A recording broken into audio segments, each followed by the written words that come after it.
Hey guys, welcome to my YouTube channel. Uh, Today we'll discuss about the morphology of the flowering plants. Morphology means external characters. External structure is known as the morphology. So flowering plants, which starts from the root to the fruit, what are the internal structures of the root and the types and everything, we'll discuss in this video. So. Uh,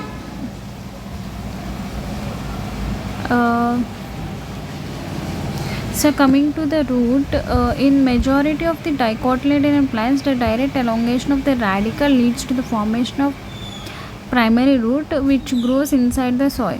So when for one example is, whenever have you seen the sprouts, when you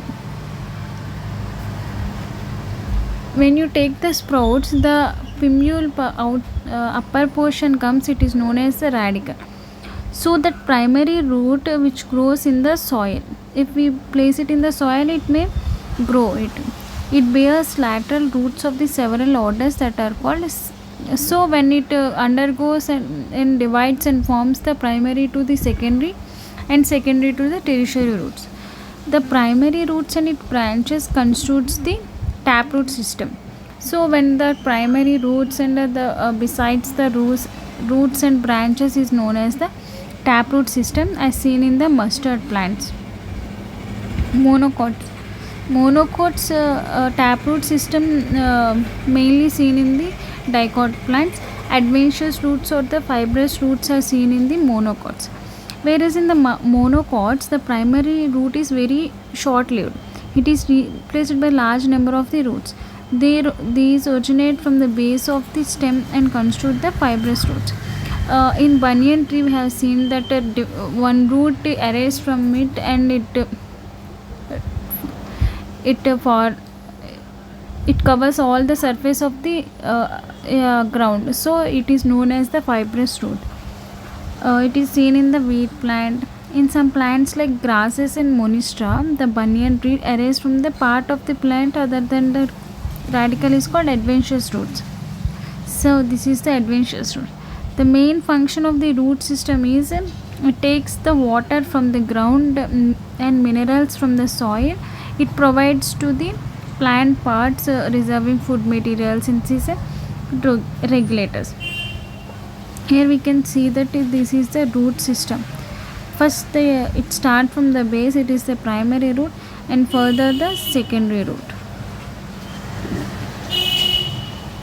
This is the taproot system.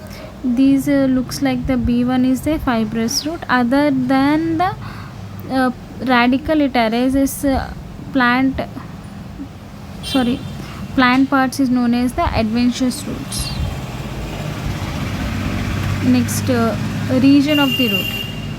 Region of the root means we're taking one part of the root and we are examining it very closely. What are the parts and the different structures is known as the region of the root. Here we can see that the root is covered by the apex by thumb-like structure is called as the root cap. Here the base is we have seen that it is covered by the thumb-like structure. It is a root cap. It protects the tender apex of the root. It makes its way through the soil. Above that root cap, region of meristematic activity is seen. So this region is very small and thin walled with dense protoplasm.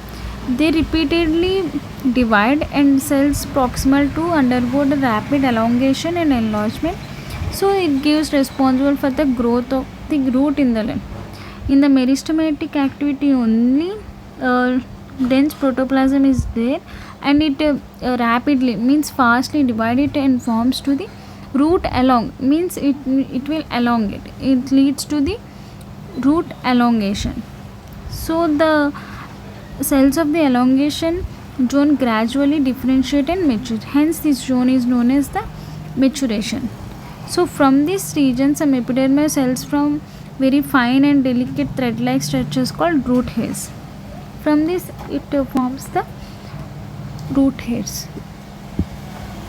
This is all about the root. What is root? Root is the root is a primary part of the plant.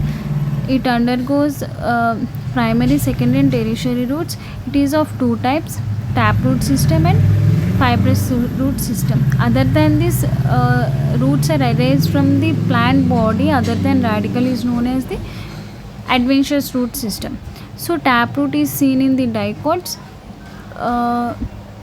and fibrous root is seen in the monocots. This is all about the root. In next video we will discuss about the stem. If you like this video, please like, share and subscribe. Thank you.